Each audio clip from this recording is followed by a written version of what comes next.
Looking at the last 100 years of NCARB and seeing how far the institution has come is really inspiring and exciting. But now looking at the next 100 years, how much further can we go? For me, that in many cases means ecological sustainability. That means having a place that is inclusive of people in a very literal sense, having places where anyone can go, whether they have to be there in a wheelchair or because they're older. We may not see change from what we're doing immediately, but that pieces of it will be implemented. The diversity pipeline is really interesting to me. Like, how do we get people at a younger age to value design? If they don't come into the profession, how do we get them to appreciate the profession and value what we as architects bring to the table? I'm an African-American female. There's not many of us in the profession. So as a kid, I didn't see many black architects or female architects.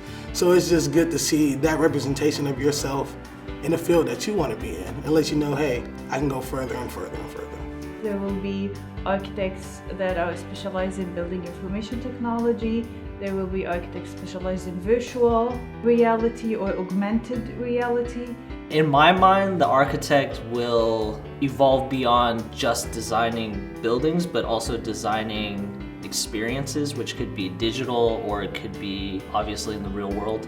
In the next few years, especially with technology changing the way it is, it's important for architects to not only be able to adapt, but really have that say in what's going on, fight for kind of our position so that we can stay relevant. I really think that architecture in the near future is going to focus on ideas not only for helping people inside the building, but also for finding ways to reduce energy, reduce carbon footprints, and also, just to build a more efficient building that not only helps people, but it helps the environment. A lot of the big fast changes are shifts in technology that's used to interact and to design.